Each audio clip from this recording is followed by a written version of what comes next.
coming off of a weekend with no card, it wasn't ultimately the worst because it's Saturday without fights. We had some Thanksgiving leftovers, hopefully, that you're able to still take up some of your time with. And we had the greatest MMA event of the decade in Triad Combat go down.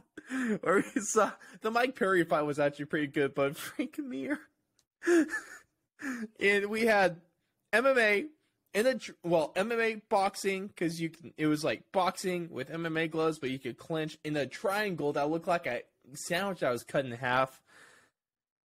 I don't really know what that was, but we're going to be talking about that. A lot of headlines to cover in the UFC world, and then a big fight night coming on between Rob Font and Jose Aldo with a possible title shot on the line. But ladies and gentlemen, thank you so much for tuning in to UFC Talk 67. Of course, I'm your host, Ross Allen, joined alongside by the fourth and long MMA correspondent, Blake Campbell. And Blake, how are we feeling after hopefully a good Thanksgiving? Yeah, I'm actually I don't feel as fat as I usually do. I didn't eat as much this year, but I still had some really good quality food. So shout out to the moms and the pops. Absolutely. And the grandma. So yeah, no complaints from me. I just wish I could have seen some more people punch each other in the face. Sometimes it just be like that. We have a few of those weeks each year every once in a while in the UFC. No, ultimately not the worst, but at least we're going from a Saturday without fights to a Saturday where it's a loaded fight night. This card is looking fantastic for UFC Vegas 44, and I am beyond excited. But before we get into the first talking point of Khamzat Chimaev calling out absolutely everyone, of course, a couple housekeeping stuff, some stuff that's going on. Of course, a brand new show is coming out starting on Friday with card stocks for all of you card lovers, anyone that wants to get into sports cards or already well established in that world. We bring on card expert Ray Rodriguez to talk about which cards you should be going after, which ones you might need to stay away from, and everything in between, especially for you MMA fans.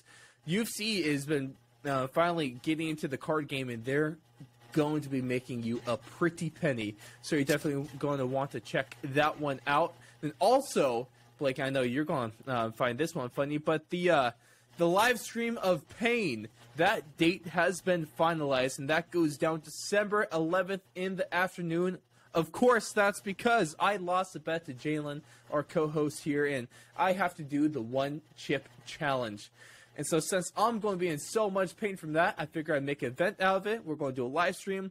I'm going to be able to show off some new merch. We'll be starting pre-sales and pre-orders for trucker hats, so you'll be able to get a first-time look at that. And then also, we're going to be doing it for charity because it's the holiday season, it's giving season. And so, of course, we're going to be putting some polls up here on the channel with 4 charities to choose from. And essentially, it's like the longer I can go without eating or drinking anything, the more money charity gets. So it's going to be a fun event all around. So you want to go make sure to head on over to twitch.tv/fourth and long to follow us preemptively. And so we can get ready for that awful, awful day that I'm going to have to endure through. But Blake, let's get into things here, because one of the first things we're going to talk about is Khamzat Chimaev. He is calling out absolutely everyone. He's called out Colby Covington, Gilbert Burns. He's called Daniel Rodriguez. He's calling out Daniel Cormier for wrestling. He's calling out Brock Lesnar now, too. What's going on with Khamzat Chimaev? What fight do we think we're going to get? And also, it's starting to seem a bit much, at least to me. What are your thoughts on this? I mean, I don't really care that much. He's just talking crap, in my opinion. You think? But he's just kind of getting his name in circulation. I mean, you see guys like Conor McGregor, Sean O'Malley, Aljamain Sterling, all those guys, like, they put their names in the hat, even just by commenting on certain posts or quote tweeting certain tweets. They just throw their name in the hat because, I mean, I think Khamzat believes he's ready for anything and everything. He probably isn't, angling for a Brock Lesnar, DC, GSP, any of those kind of fights. Colby would be the only realistic option, I think, out of the ones that he did call out. But, I mean, really, he's just I think he's just trying to create momentum, right? He's trying to just get everyone talking about him. And I think the more people talk about him, the more that's going to push the issue in the UFC's side of things to get this guy a frickin' fight. So, he's doing a good job of calling out everyone. Keep your name on the tip of everyone's tongues and see where it goes from there. I think it's not necessarily a good thing. It's not necessarily a bad thing. I think he's just trying to get noticed. You think some of them, it's almost like a couple of them are kind of weightless too. Like the whole Brock Lesnar thing. Honestly, who would win the fight, Brock Lesnar or Khamzat Chimaev? Dude, I don't know. MMA has grown a lot since Brock Lesnar was involved. Brock outweighs him by like up to 100 pounds. I almost want to pick Khamzat. I'm intrigued, but also like I liked the Daniel Cormier wrestling call out. Like that's cool. I wouldn't mind watching that either. Like I think that would be sweet to see what he could do against an Olympic caliber wrestler. GSP, of course, outweighs him heavily. Right. And GSP, of course, everyone's going to call out GOATs. Everyone's calling out Habib. Everyone's calling out GSP. Everyone's calling out John Jones. All those guys at the top. You know, everyone, since they're the standard, everyone wants to say, oh, I can beat the standard. I can set the next standard. So, I mean, it all makes sense to a point, but I really don't think, like, any of it's super, like, none of it really carries a lot of weight, I don't think. It's just to get the people going. And like I said, he's doing a good job at that one. I think... I'm not sure if he gets the Colby fight. Honestly, I hope he doesn't because I've been saying it for, like, a month now that it just needs to be Colby versus Jorge on Tough 30. Yeah. And that's a fact. But then at one point, it was thinking about Khamzat Chimaev versus Gilbert Burns. But now Gilbert Burns has come out and said that he doesn't really see the fight making sense, but he'll take it just because he wants to fight.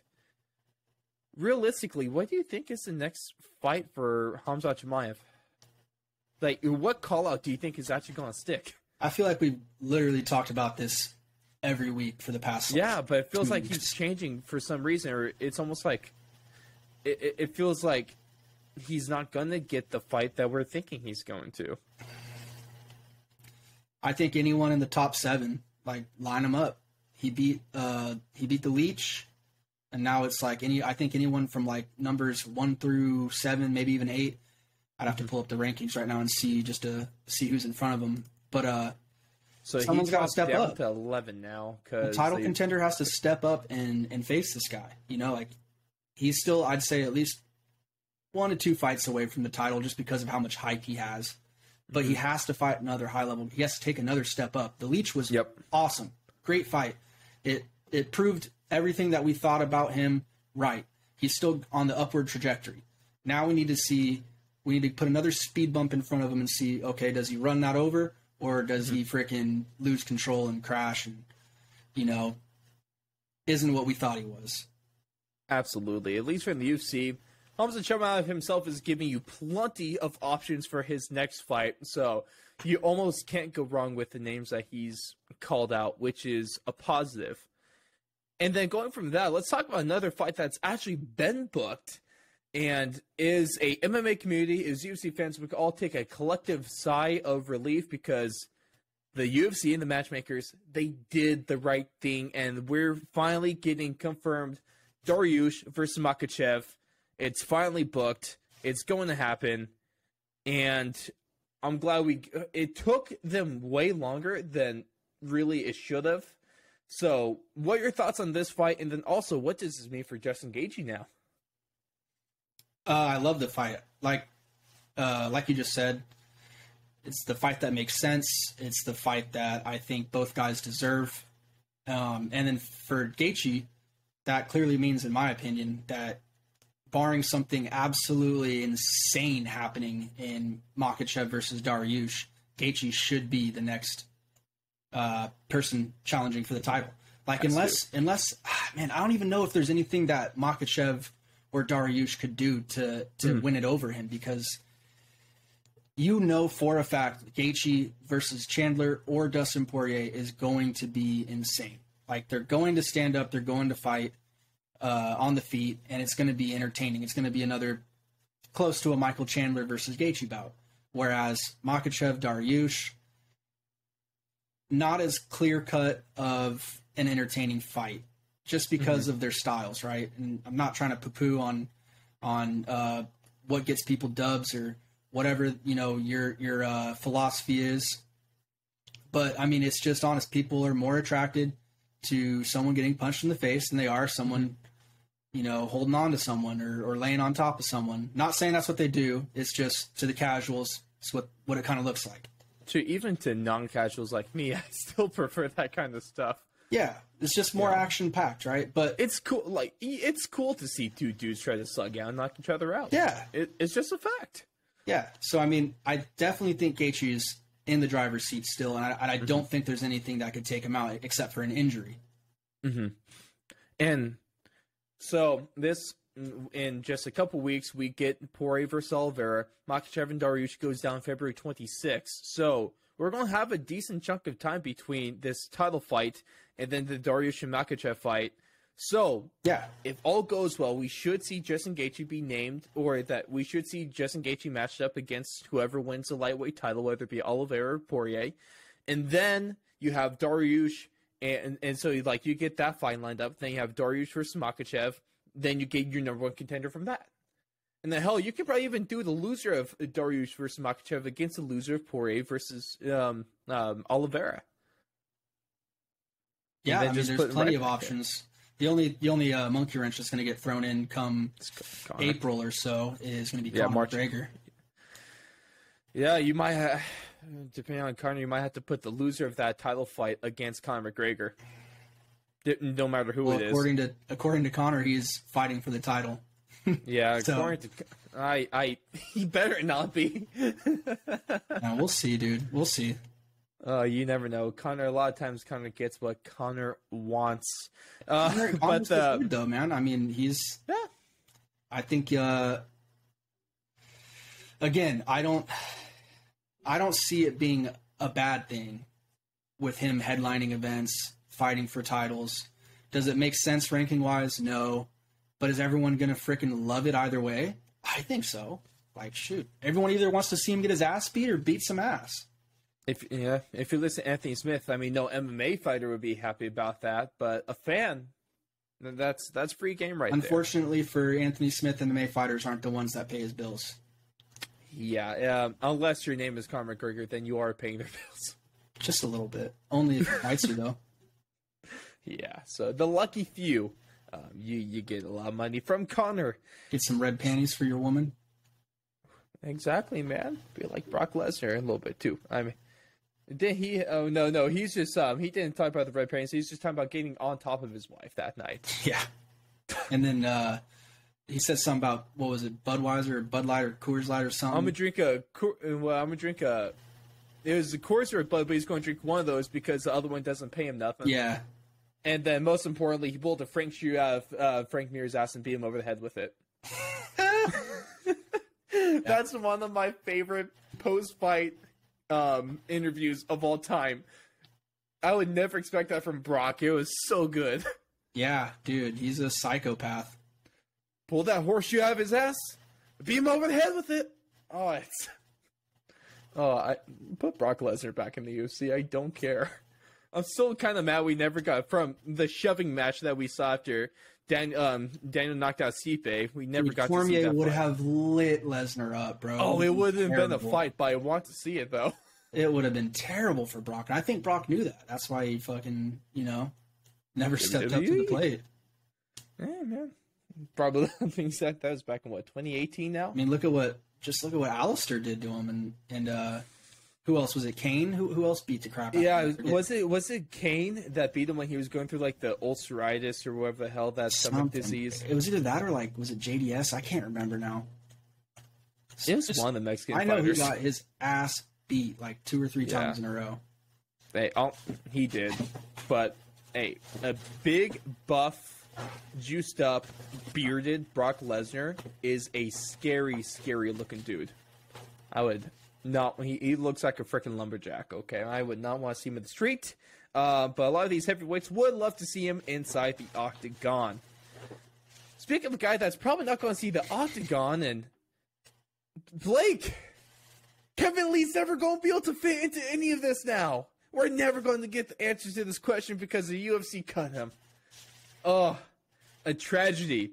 The biggest question in MMA history will never be properly answered because the UFC just kind of dumped Kevin Lee. Of course, he's serving suspension for ADHD medication, and they just kind of seemingly cut him out of nowhere. He is on a little bit of a skid, but weren't really expecting this.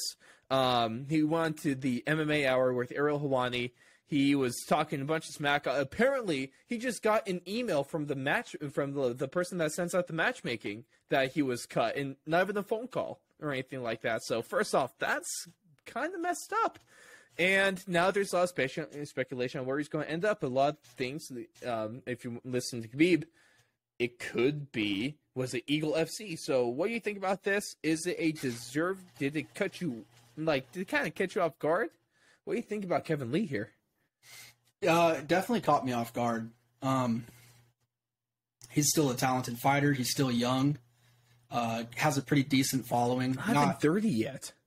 Yeah, not the most, I guess you could say, likable guy. That's the vibe I get from the community. Yeah. But I still think people enjoy watching him fight. He's maybe only had like one or two kind of fights. Exactly. Which probably was his most recent one with D-Rod, and then maybe like the second Ally Quinta fight. But I mean, that was still an entertaining fight, though. Mm-hmm. It didn't make a lot of sense to me. I still think that he has a lot to offer, especially if he's going up in a weight class, 170. I mean, 170.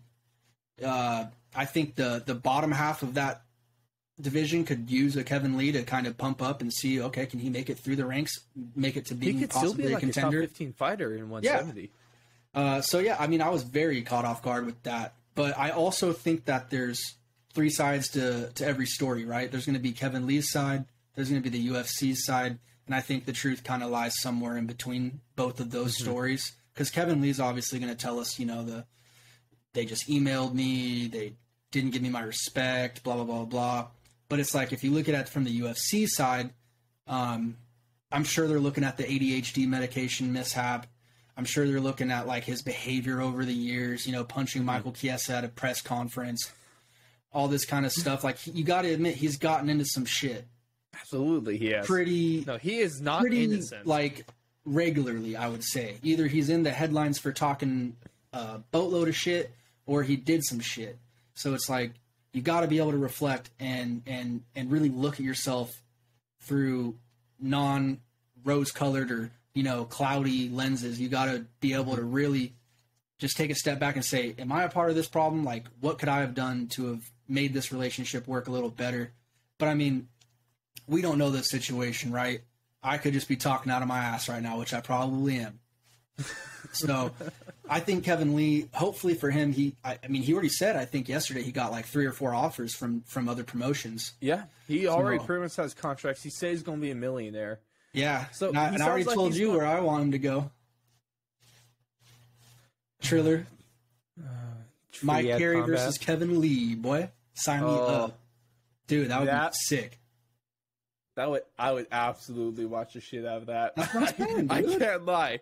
And even just do like a 1-fight deal, dude. Just do one fight with Triller, because I think Mike Perry made like 250 G's. Yeah, he said that he made that much money. That's crazy, man. I don't know where Triller gets that money from, but he got it. Yeah, I don't know. But hey, as long as the checks are clearing, dude, that's all I'd care about. Exactly, dude. As long as the checks aren't bouncing, but the heads are off the canvas, that's all MMA comes down to. Of course, like I say, Eagle FC's out there. ONE FC has to be taking a look at him. Bellator absolutely has to be taking a look at him, because he might be the best could be 170. Top 5 right away. Top 3 possibly right away. Instantly. He could be a future Bellator champion. There's some decent matchups in that division, too. There's MVP, Michael Venom Page. There's Diego Lima. Or not Diego. Is that his name? I think I'm thinking of his brother. What's his freaking brother's name, dude? Wouldn't be able to tell you. I honestly might sound like a casual. I can't name a single champion in Bellator, let alone contenders. I know MVP. That's about it. I know Yoel Romero. Douglas. I'm so sorry for forgetting Douglas. Yeah, Douglas Lima, MVP. Shoot, I'm trying to think. Musasi's 185, huh? I don't think he's welterweight, so you have to go up to middleweight to fight There's Musasi. no way Kevin Lee fights middleweight. No, he's too small. But yeah, I mean, there's at least a few guys he could fight there. There's still some exciting stuff in Kevin Lee's future. One, I'd rather him not go to one because it's like, damn, dude, I feel like no one watches one. No one watches one, and it's also just tough, dude. It seems like it's just tougher over there. Like, they want UFC. They want to bury UFC people. Mm-hmm. So it's like they always give you the crappiest matchups. Yeah, look at what they did to Demetrius Johnson. Yeah, dude. Brutal. And it's a little bit of a different rule set, too, you know, whereas I think Bellator would be basically the exact same, if I'm not mistaken. Yeah, I think Bellator or Triller are probably his two best bets. And obviously, if he goes to Triller, he's the best 170-pounder in that company, bar none. And then, like you said, for Bellator, he's probably top 5, top 3 guy. So right away, as soon as he signs. He's definitely going to land on his feet. You know, it's not like... And ultimately, he might be able to gain a little bit from this. So it's ultimately not that bad of a situation for either party. So that's the positive thing with this whole situation going on. Yeah, he still has plenty of time to make a comeback.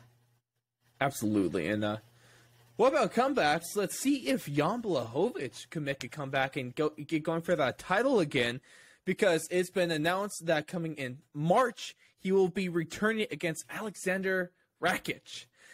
And all I know is, of course, I want to know if you think this is the best fight to make, and what do you do with some of the top contenders now, like Santos and Anthony Smith.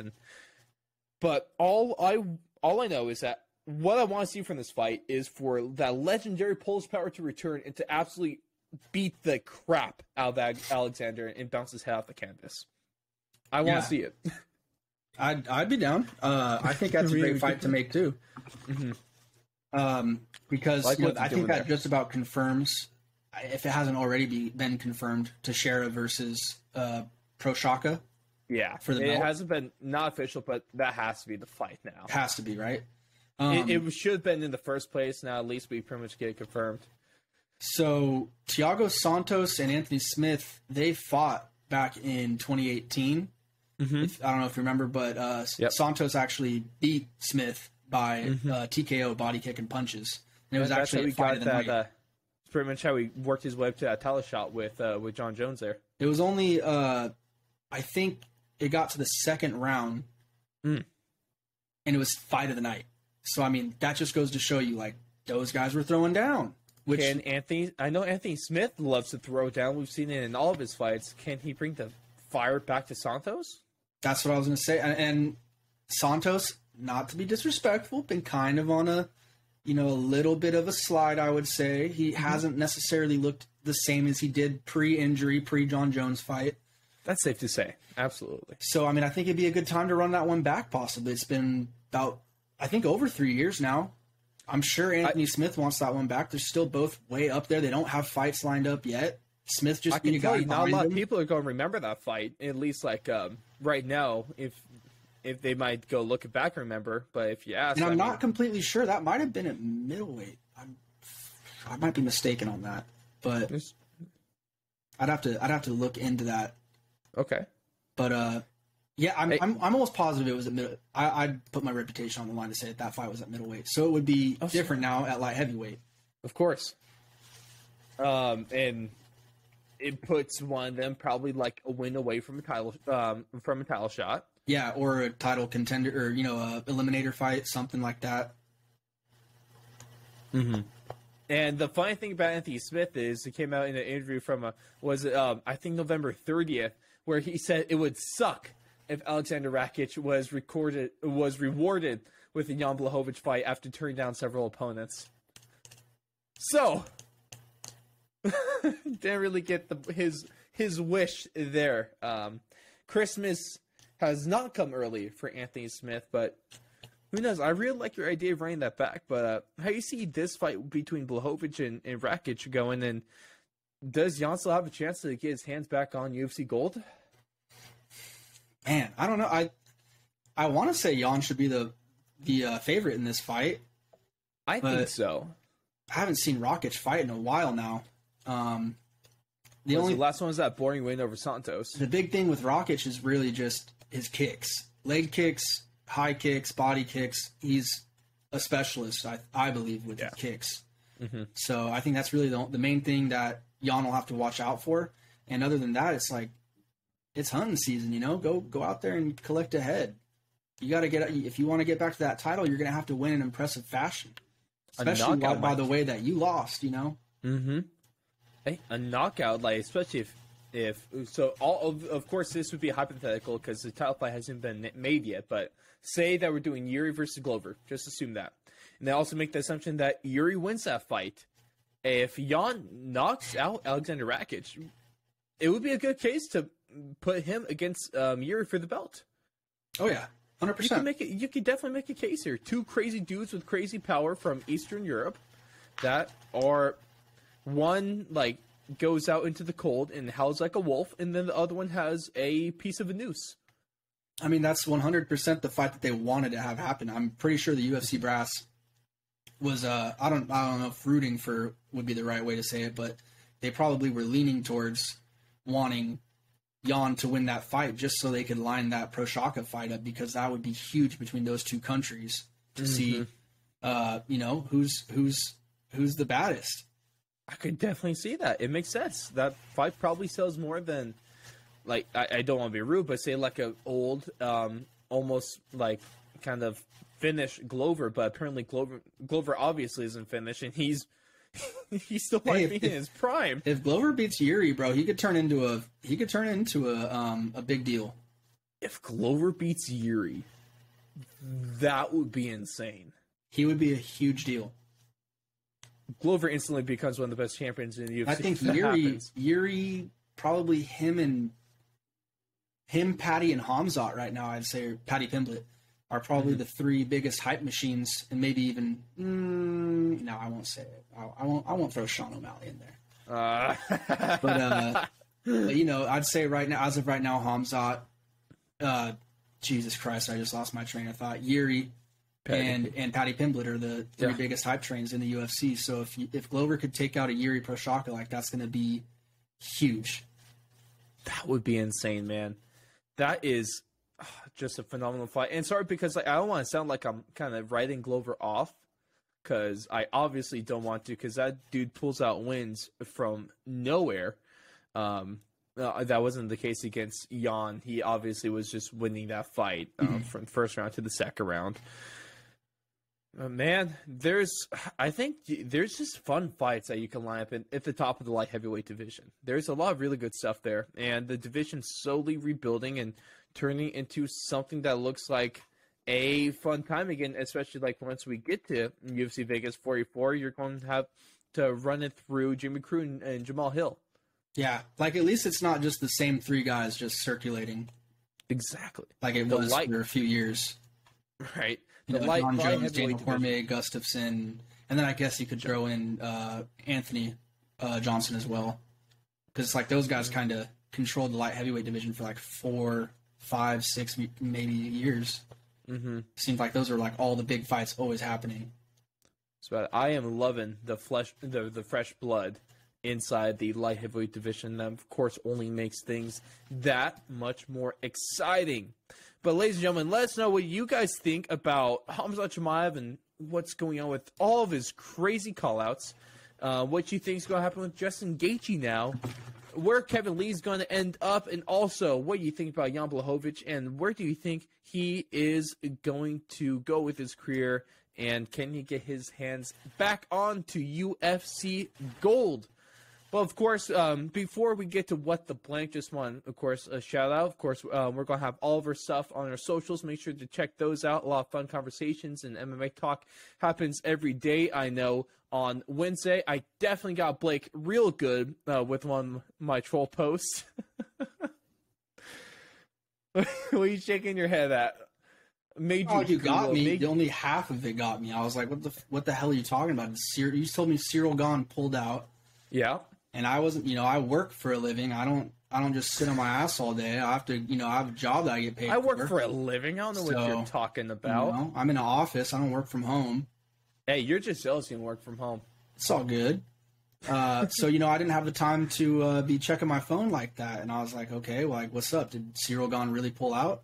I wasn't worried about freaking self-protection guy. That's a self-defense guy against Francis Ngannou, ladies. That guy is a clown. Do you see his lacing with like the whole how to stop that kick when you're laying on the ground? I would beat that guy's ass senseless, dude. You saw the one where like he was like showing how to take a guy down. Was this the one you're talking about? Where he lays on the ground, you stop his kick with the X, and he kind of rub your knuckles into his shin. The one I saw today was he was showing you how to take a guy down, and so the guy's like, I guess he has his hands on you, right? And then so he would grab his shirt and then falls down, right? Pulls him onto the ground and then pulls him over him, and then it just looks so stupid. You're just pulling him on top of you. Yeah, I was like, dude, that's not gonna work, bro. Or like when he was like practicing taking the high kick against him doing the motorcycle helmet. Yeah. But in doing so, he drops his arm so he could get hit in the head. And the only reason he caught the kick is because the dude kicked him in the shoulder and not the head. Well, yeah, it's like if that guy's throwing at full speed, you're done. You're dead. Done.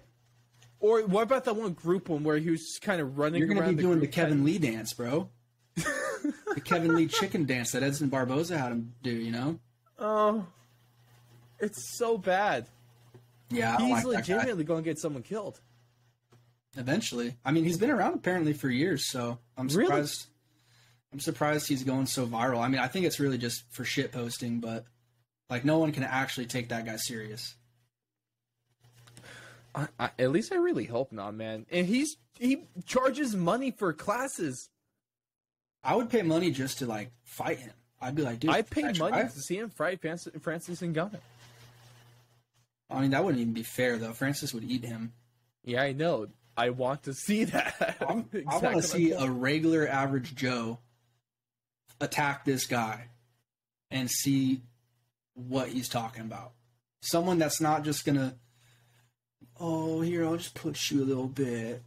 No, I want someone to go in there and sock him straight in the mouth.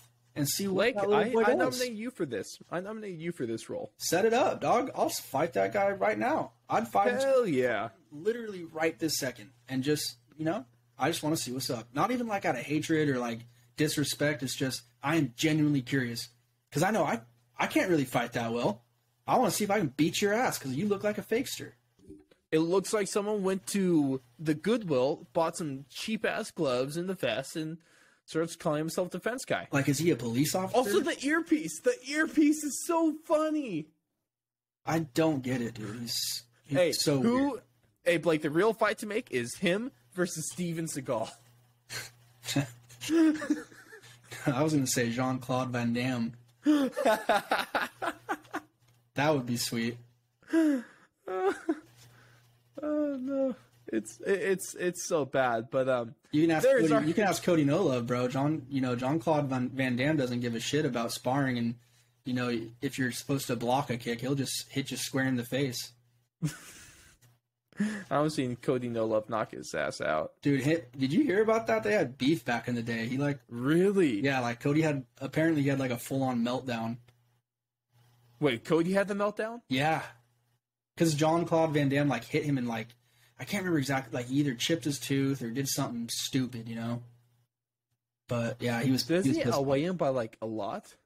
Jean-Claude Van Damme? Yeah.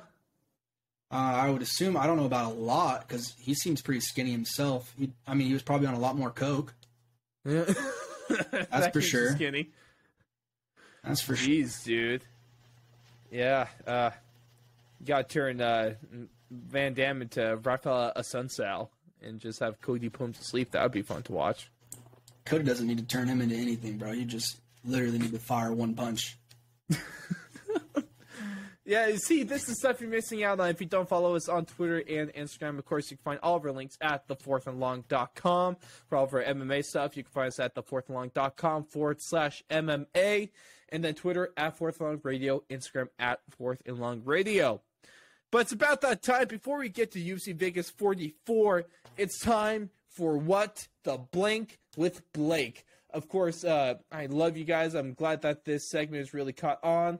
And it is a fun one, especially just the wordplay, just trying to introduce it with What the Blank with Blake. It's a fun little tongue twister every once in a while. You're getting better.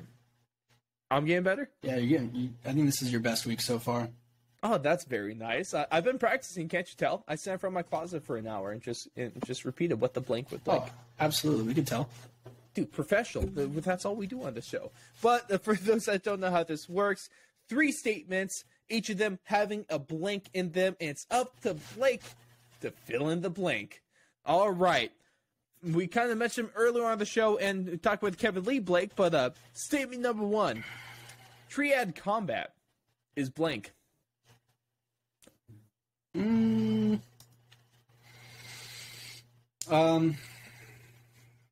Doesn't have to just be one word, does it? No, it's whatever you want it to be. I'd say it's a decent idea, and I'd like to see more better execution, possibly maybe a couple better matchups, like maybe not Frank Mir. Competition wise, make sure they're actually competitive. Yeah, I mean, I enjoyed it. I don't know about you. What do you think of the triangle shape? Thought it was kind of cool. It's different, It's I don't really see the. I guess just to make it more compact, but I don't really understand why it has to be a triangle. Just is a little strange. But I think it's not the weirdest octagon I think I've seen recently. I think it was Polish, but it was like I think they made like a 9x9 square that they put in the middle of the octagon for 2 dudes to fight in. Yeah, no, I saw that one, the really small one. That's wild. Yeah, I mean, it's different. It's something fresh, something new. So I don't necessarily dislike it. There's also that karate fight, fight promotion that has it's a square but with slanted sides. Yeah, that stuff is kind of cool too. Yeah, I think anything new, and especially if you're paying the fighters right, you're getting decent matchups. The only thing that it suffered from this weekend was it wasn't great matchups. It was only Mike Perry and the guy Sears or whoever he fought. Yeah. That was really the only close matchup. I mean, the other 2 fights. Even the main event. Yeah, the other 2 fights didn't really impress me. Especially the Frank Mir fight. Like, my God, dude, just give it up. Why is Frank Mir still fighting? He needs money. Apparently, he must have some type of financial issues. He could probably make money off of doing color commentary. Yeah, who knows? But yeah, long story short, I think it's a decent idea. I'd like to see more. I like that, and it's always kind of fun. It sounds stupid, but just changing the shape of a ring. It's going to pique the interest, Yeah, and it changes angles too, it's going to give someone, a little bit more of a different game plan, I guess you could say. It's not going to be the exact same as if you're just in an octagon and you have plenty of space to run around and reset, or even just a boxing ring where it's 4 sides. Yeah, triangle. Yeah. You're gonna get cornered in every now and then. You're gonna have to find a way to efficiently break out of that corner. So I think it's cool. Yeah. Good change up. That's fair. Ooh, and then of course we have a new icon in the rap game in Bryce Mitchell, and so on the behalf of this new on the backside of this news being released, and Bryce Mitchell releasing a rap album. Statement number 2, Blake, is that blank is the best rapper out of MMA or fighters. Is it Tyron Woodley? Absolutely not. Hey, did you listen to the Bryce Mitchell stuff? 1000% not. It's actually not bad. No, the Bryce Mitchell stuff is not terrible. It's just got the worst production ever. It was tripping me out when I was listening, and maybe it was my AirPods too, but it sounded like I had my earphones in, but it sounded like Bryce was over there, on the other side of the room, and I would keep putting my phone, because I'm at work listening to this, right? So I'm hella self-conscious. I'm like, fuck, what if someone can hear this right now? Is it playing from my phone? And I keep putting my phone up to my ear, and my buddy behind me is like, dude, what the hell are you doing, bro? And I'm like, is there noise coming out of my phone? I'm just trying to make sure. He's like, nah, you're good, dude. And I was like, all right. It's almost like it was recorded out of a trailer. Yeah, he Wouldn't be probably surprised. was. Probably. But yeah, I don't think he's the. It's hard to say because I don't think anyone's a good rapper in the UFC. To be completely honest, I don't think anyone's good. Brian Kelleher sucks. Tyron Woodley sucks. I totally forgot Brian Kelleher too. Yeah, dude, don't get me started on Brian Kelleher, bro. Apparently, Jared Brooks raps too, and Mike Perry, of course he raps. Mike Perry does everything. And then I don't know who Cajun Johnson is, but this site's listing him as well. I will tell you one UFC fighter that I actually do follow his music endeavors, Andre Touchy-Feely. I fucks with his vibes. He's not bad. He has a band called Born Breach, and I'm trying to think of how you would describe them. They're more like hardcore, I guess, punk, kind of not like, almost like a Rage Against the Machine type vibe. It's good. But a little like it's my kind of music. It's pretty sick, dude. It's dope to lift to. It's dope to work out to. Even dope to have car rides to if you're just trying to get pumped up at all. Because he goes in, man. I think Feely actually does a good job, and he's actually had local shows in Sacramento. I've seen it on Instagram. I've not gotten to go to one yet. I always have something going on that day. Both times he's had a show, dude. It's been at Holy Diver. I think both times, and I've not been able to freaking check it out yet. But I've had friends actually go and check him out by accident. Like they were there for other bands, and he was actually there, and they were like, "Dude, he was sick." Dude, that's dope. Talk about multi-talented. Probably didn't answer your question directly, but it works. I would say no one in the UFC is the best rapper. They all suck right now. that fills in the blank. Hey, but Bryce, I'll give you some love, bro. You had some sick bars in some of your songs.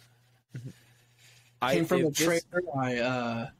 What the hell was that one line he said? I cannot freaking remember, dude. But it was actually pretty funny. And he had some lines about like some drugs and all that. I was like, okay, like at least I haven't heard rappers, say it in this manner yet. So I give credit for that as well. But yeah, not for a first album. Not completely impressed. But yeah, for his first release, for his first public release ever, it's not completely shit. It's got bits and pieces to where it's like, okay, now let's go find you a professional that knows what he's doing, so he can help you. Like, you have the natural talent to like make interesting, entertaining songs. Now we just got to get you the right production, the right mixing, the right mastering, and make it sound a little more pleasing to the ears. Because honestly, it's not very good quality. I'm sure there has to be someone in Arkansas that can help with that. So I think it's going to get big now, and it's great, and especially when you have to put some of that music on, some of the it's fun stuff. Though, dude. I'm never gonna crap on someone for having fun, because like at least with Bryce, like it looks like, because Tyron Woodley, dude, you can tell he's taking it so fucking serious. So well, look at his reaction to the criticism. Yeah, but like Bryce is doing this for fun, dude. This is all just for fun. So it's like I am 1000% not hating on this guy. I'd actually like to hear. I'd actually like to see him keep going and trying to improve. Like listen to the feedback he's getting and try to make it a better product. He has something there. He definitely has something. Like I said, it was entertaining, dude. Like I actually listened to a couple of the songs. I was like, dude, like it's actually kind of funny. It's actually kind of clever wordplay in some of the, and it rhymed in for the most part. So, rhyming and clever is more you can say about 90% of the rap that's produced nowadays, anyway. So yeah, he's doing well. He's all right. But statement number 3, Blake, is that the fight I want to see the most right now, whether it's made or not, is blank.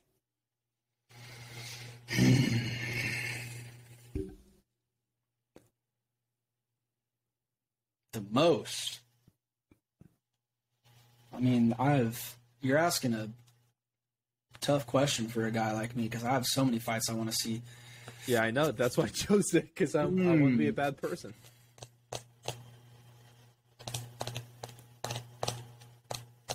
I think the fight that I'm most intrigued by, stylistically, just because I know like what we have just witnessed a couple weeks ago, Gaethje versus McGregor, Chandler versus McGregor, Chandler versus Poirier. Like, that lightweight division has me on a sick one right now, dude. You just put all of them in round robin and call it good. And then also, I need to see that Nate Diaz-Tony Ferguson fight. Because it's just like, bro, it's two robots, two guys that are just not, quitting is not in their DNA. Never get hurt, never get tired. So I think that's another one of those fights where it's like, what's the holdup? They're both on slides. They both have huge names. The holdup is that they want to destroy Nate Diaz in his last fight on his UFC contract, and they want to give it to Khamzat. Yeah, stupid. Because they're dicks.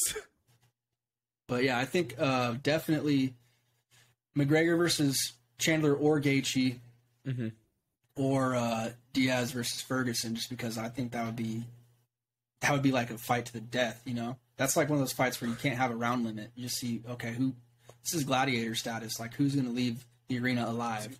Imagine if we got Tony Ferguson versus Nate Diaz in like the very first UFC, where the fight only stopped after a knockout or throwing the towel. Be crazy. It'd probably be like about a 69 round fight. Right. Nice. Nice. Realistically, that fight probably goes 10 rounds. Dude, at least. I'm It telling would you. turn to a boxing fight at that point. Dude, it would be rough. Especially because, damn, they're like 5-minute rounds too, though, you know? Whereas boxing is what, 2, 3? It's three, minutes? but it'd be depending on the promotion. Yeah, but it'd be going boxing number of rounds with the UFC kind of minutes. Yeah, man. Insane. I'd watch the hell out of that. That's honestly, if they did one pay-per-view where they had essentially just the main card, and like you call like 4 undercard fights to prelims, and then they did just Ferguson versus Diaz.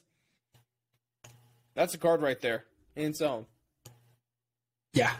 The only problem is there's no damn commission that actually allowed that to happen because they're all pansy asses. Yeah. You know, they got That's a shame. They got to be politically correct and whatnot. Can we put that on Fight Island? You think those was it UAE or something like that? They probably let that happen for enough money. We just got to take it to Russia. Then we'll be good. Russia don't play around. UFC St. Petersburg. Hell, Blake, give me UFC Siberia. There you go. Now you're talking. Now, put it in a gulag. All right. Nate Diaz versus Tony Ferguson in an octagon inside the gulag. Only one makes out. That should be a thing in like UFC 4 or the video game for that. Like, can you have like custom locations like that? Put it in the gulag. Give me DLC or something like that. Yeah, I haven't played that game one time, so. Oh no, the last UFC I played like a little bit of UFC 3, which is all right. I had fun with the UFC 2. I think I think I played the first one and then I played the third one. I played the third one pretty hardcore. I beat that game completely. But it gets boring after a while. Yeah. One of my favorite things I did in UFC 2 is when I just wanted to mess around, I created a guy with the highest stat of everything, and then I created a guy with the lowest stat of everything. And he turned into a punching bag, and I would knock him down 15 times in the fight, and it would be a lot of fun. I had a 6'5", 265-pound guy doing some flippy shit and some spinny shit, and saying this dude across the octagon. It was good fun. I was all right at the game. You know, it was a good time. You know, when you had Joe Rogan and Mike Goldberg still on that one, going crazy after each knockout or knockdown, and knockout mode was fun too. Oh yeah, just keep it standing. Hey, shout out to those. Some of those games are fun. UFC 4, not really my cup of tea there. But Blake, let's cap things off with UFC Vegas 44, because I am actually really excited for this card. Like I said earlier, we took a week off, but now we're coming into a week where this is a really, really solid fight night, and then it's going to be followed by UFC 269. So I am 100% nice. all for this. Yep. And it's just going to be a good time. So we're going to get to Blake's bangers and some predictions for the main event, but a couple of the fights I just want to highlight before we get to the bangers themselves is Brian Barbarina. He got a replacement fight with Darren Weeks, which is actually looking like a really solid matchup. Clay Guida is still fighting, and he's taking on a guy that's pretty much as old as him, and Leonardo Santos. And if you take a look at the prelims as well, you got Maki Pitolo against Dusko Todorovic in what we call the main event of the prelims. One thing I'm actually really looking forward to is Alonzo Menifield versus William Knight. That is a freaking good fight. Then Alex Morono versus Mickey Gall. Big proven fight for either guy. But I think those are some of the ones. There's a lot of fights that are going a little bit more under the radar. And Blake, you kind of included there on your bangers for this week. So without further ado, give us the bangers for UFC Vegas 44. I just want to point out Leonardo Santos knocked out Kevin Lee. Oh.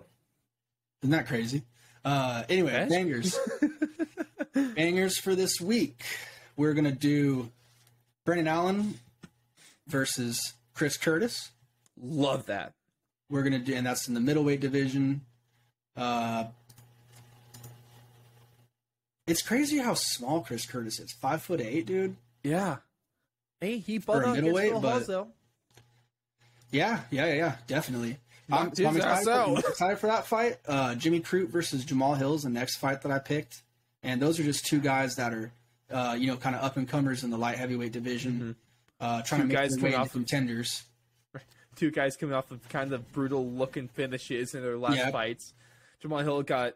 Paulo Craig made his arm look horrible, and then eventually ended up being wasn't even an injury, is what it ended up being. It was a dislocation, right? Wasn't that it? Yeah. Yeah. That's pretty much what it ended up being. He ended up being fine from that one. I don't know how he avoided legit injury from that. And then Jimmy Crute pretty much sprained his LCL after Anthony Smith landing a hard leg kick. Yeah. I'm excited for these guys. And like Cam, I shouted them out earlier, the light heavyweight division has some young studs, man. Yeah. I'm saying, man, it's going to be good. And then Jamal Hill can hit like a truck. Remember what he did to OSP? Absolutely. Absolutely, dude. He beat the crap out of that guy. I don't know if too many people were expecting that either. No, I wasn't. For the last banger, we're going to do Brad Riddell versus Rafael Fizzyev. Easy. And that's just, speaks for itself. Brad Riddell, 3-fight win streak, looking incredible against Drew Dober. Very, very close fight, but I think the right decision was made in the end. Fizzyev, rough fight in his last bout against Bobby Green, where he kind of fizzled out towards the end. Fizzyev fizzled out. Ooh, I see what you did there. But he also beat up Renato Moicano, which I think is very impressive. Knocked him out in the first round. He also has beaten Diakis. I can never freaking say that guy's name right. But another guy that's super athletic and has got a decent record, 14-5. Mm-hmm. So that's going to be a sweet fight. I think it's going to be high level striking. It probably, maybe Riddell will try to take him to the ground, but I think Riddell's pretty confident in his striking too. With the former training partners too, and so Riddell's been speaking about that. He said they were going. They knew they were going to meet. This is just sooner than they thought. Yeah, it's crazy, man. It's crazy how things change like that. One day you're training with someone, the next day you're punching them in the face for reals. So love this sport. This is going to be an interesting one, though, man. I don't know. It's it's tough to say. I don't know. That's a hell of a co-main. It is. It's going to be fireworks, man. Shoot, just look at that Dober Riddell fight, dude. Riddell's that's up there for ready to fight. That's a fight night up there for a fight of the year. Just some really good stuff, man. I'm super pumped for this. I am super, super pumped for this card. Then, of course, let's take a look at the main event. Rob Font versus Jose Aldo. Jose has looked good in his last couple fights. Of course, Rob Font, he had the ability to fight for the interim bantamweight title. He turned that down, and he says he's actually thankful for that. But, dude, Rob Font, he made short work of Cody Garbrandt. He worked Cody in that fight. And short work, but wasn't the hardest of work, I guess you could say. Yeah, that's a better way to put it. And that was a 5-rounder too, wasn't it? Wasn't that main event? Yeah. Yeah. So he pieced up the former bantamweight champion of the world. His stand-up is so damn good, man. I almost wish that him and Max Holloway were at the same weight class so we could see them stand and bang. Jose Aldo, man, his training partner's the same division, got his ass whooped. So I don't know. I don't think a guy that's smaller than Cater's going to do better. No. Yeah. You know what I mean. I want to see a fight with some two dudes that I can absolutely throw down, and I don't know, man. I'm just super Jose Aldo can absolutely throw down, my guy. Was he the one that kind of introduced the flying knee to the MMA world, right? I don't know. Or at least popularized it. Oh, for sure. I mean, he's had some the King of Real. He's a freaking legend. Finishes. And I mean, the one that comes to mind for me is when he hit Chad Mendes. Oh my gosh, yes. But this week has been great so far because it's the Jose Aldo main event. So we just been seeing a bunch of Jose Aldo highlights, and who can be mad at that? That's awesome stuff. I'm picking Jose Aldo to win this fight. Ooh, what round and what method? It's tough. I don't know if he's going to be able to get the finish. Because, I mean, I'm just thinking those body shots. I'm thinking body shots are going to have an appearance this weekend heavily. And we'll see if Rob Font can stick in there with those. Because, I mean, look at what it did to Jeremy Stevens. Look at what he's done to basically everyone besides Piotr Jan that he's fought. I mean, guy's a savage. I love this career reemergence we've seen in the bantamweight division. It's been a lot of fun to watch. I mean, look at Cody No Love, too, right? Like, he's going down to 125. We'll see if he can have a resurgence against Kai Kara France. He looked shredded. He looks insane, dude. He looked in better shape than he did as a bantamweight. And he's done it it looks like he's done it way cleaner than TJ did. Yeah.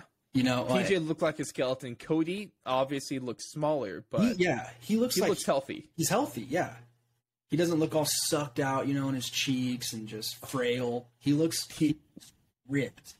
TJ looked as bad as that featherweight Conor McGregor did that one time. Yeah, no, that just looks scary. Yeah, that stuff doesn't look healthy. I'm super excited for this. I think this is a really tough one for me to pick because Rob Font is on a frickin' roll, and he looks like he might be the future. He looks like he could be a future champion, or at least he's at least a future contender for that belt. Jose Aldo is just a frickin' legend that won't go away, and he's still showing some really high level ability.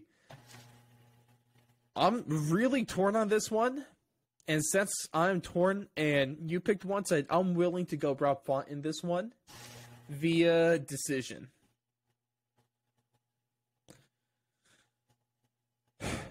I'm not feeling confident towards either guy, though. This is really good matchmaking. Shout out to the UFC for giving us this fight, though.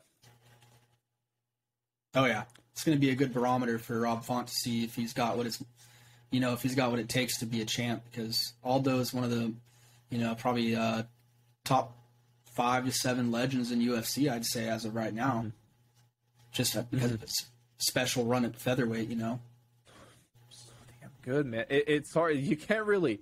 There's not enough words to describe how damn good Jose Aldo is, and how much he means to the sport of MMA. Just a legend, man. Just an absolute legend. I don't know what else to say besides that. Yep, I agree 100%. And it's a hard fight. Also, I don't really want either guy to lose. This one I don't really care too much about. Honestly, I'm not like a huge fan of either guy, but I respect the hell out of both of them. Absolutely. So I don't care. One of them gets knocked out, I'll be like, all right, cool. Fair enough, dude. All I know is I am beyond hyped for this, and this is just going to be a really, really damn good fight. And it's the perfect appetizer for UFC 269. I agree. So, dude, it's going to be some damn good stuff. But, ladies and gentlemen, drop your thoughts on this and drop your predictions for the main event between Rob Font and Jose Aldo, whether it be in the YouTube comments, over on Apple Podcasts by leaving 5-star review, or hit us up on our socials like I mentioned, Instagram at 4th and Long Radio, Twitter at 4th Long Radio. But we're going to wrap things up with the Nene of the weekend. This is actually, for the first time, Blake, we're doing a follow-up on a previous Nene, because more has emerged. Remember, 2-3 weeks ago, to that former Risen fighter that had 801 grams of meth in his, he got caught with 801 grams of meth. We all remember this, right? Crazy story. Yeah, it's a very reasonable amount of meth to have on you at one time. Yep, it is. But it's come out, so he's been sentenced. So it's kind of crazy stuff here. So he, a former risen veteran, and Jake Hune, is sentenced to nearly 8 years in prison on drug trafficking charges. Of course, he's, like I said, he was had a package that was marked bath gel and cologne. That broke open during transit and outpoured 801 grams of methamphetamine. Apparently, so he claimed that he was being paid $1,000 to receive the package, and then he ultimately pled guilty to the importation of a commercial quantity of a Border Patrol drug, and also another charge for trafficking cocaine on top of that one as well. So that came from some pictures and what his girlfriend was sending through the mail. And so it came with a potential life sentence because apparently he has ties to a drug ring operating out of Thailand. But they put it down to 7 years and 9 months, and he is supposed to be deported from Australia after he is released from prison. $1,000, cocaine too, and it's classified as a commercial quantity of methamphetamine. As a train drug wreck. trafficking ring in Thailand. Yeah, dude. He clearly didn't have the most successful fighting career. Hey, pay your fighters mostly trafficking meth. God. Oh, no. That is one hell of a story, and I think that's a fantastic place to wrap things up, ladies and gentlemen. Thank you so much for tuning in to UFC Talk 67. Of course, a lot of great stuff we covered today, including a fight that definitely was long overdue. Kevin Lee, where is he going to fit into the rest of this now? And then a little bit of preview for UFC Vegas 44, a card that just looks like, that just screams banger, and is going to be a very pleasant card to watch, especially after a fight with Weekend with No Fights. But Weekend with No Fights is still better than a Miesha Tate headliner. Oh, that fight, that UFC Vegas 43 was so bad. I prefer Unless Saturday. she was fighting against Amanda Nunes again, then I'd be down to watch that. Oh, absolutely. It wouldn't be a good fight, but sure as hell would be an It wouldn't be entertaining one. close. It would not be close. Absolutely. It'd be worse than the first one, which was already pretty bad. But like I said, ladies and gentlemen, there's a couple things I shouted out at the beginning of the show. Brand new show coming out. Card Stonks coming out on Fridays. Make sure to tune into that one. Of course, for all you NFL fans, just dropped our Week 12 breakdown with Alex, and he had some interesting takes, especially when it came to the MVP of the league. It's definitely a guy that you would not expect. And then the hot... Derek Carr.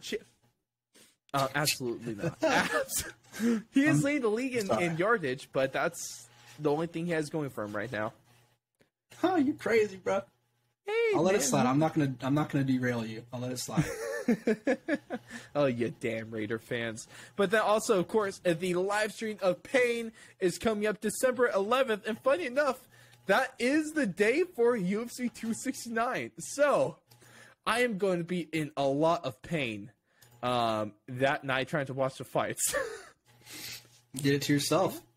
I did. You're 100% right, Blake. But I'm doing it for charity, and I'm doing it because I lost the bet. Admittedly, I wouldn't do it for charity if I didn't lose this bet. But you know, I'm a man of my word, and I am committing to the cause. And of course, huge shout outs to our Patreon supporters for starting at just $1 a month. You can become a contributor to the show, help keep things going. And like I said, our main goal here is just about to talk sports full time.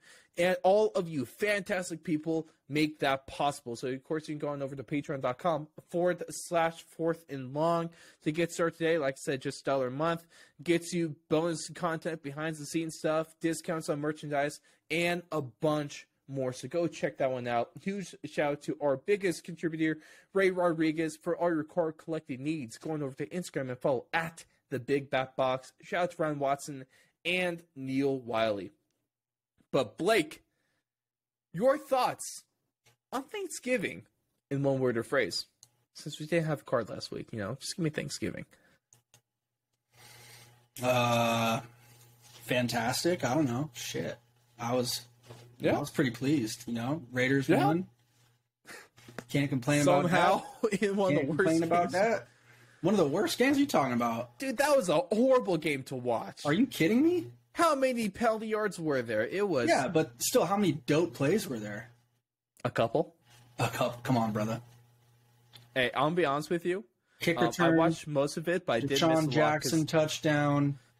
I was more impressed that he didn't drop the ball at the 1 yard line. For over 20 yards on one of those carries. That was sweet, and he jumped over somebody. Hey, Hunter Renfro's underrated. Derek Carr was making some freaking plays, Hunter Renfro, 50-plus yard catch. Hey, that Tony Pollard 100-yard return. Yeah, that was the first thing I named off. Did you see how I started him this week in fantasy? I think we're getting a little off topic here. But, yeah, I mean, of course we're getting a little bit off topic. Hey, shout out to your boy going 10-2 in fantasy right now, Blake. See me, number 1 in the league. I still beat you. I'm going to beat you next time. No, you won't. You won't even see me next time, bro. You're going to lose first round. Dude, if I lose first round with the team I have, I'm going to cry. I'm going to saboteur myself to get third place and then play you first round and knock you out the first week. You're a bastard. You don't even get any money. You're a bastard. Yeah. Oh, whatever. Screw you, Blake. We're going to end things off, ladies and gentlemen. Thank you so much for tuning to UFC Talk 67.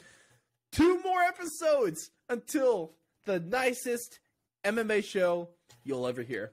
Have a good week, ladies and gentlemen. Enjoy the hell of this fight card. And we'll see you on the week leading up to UFC 269.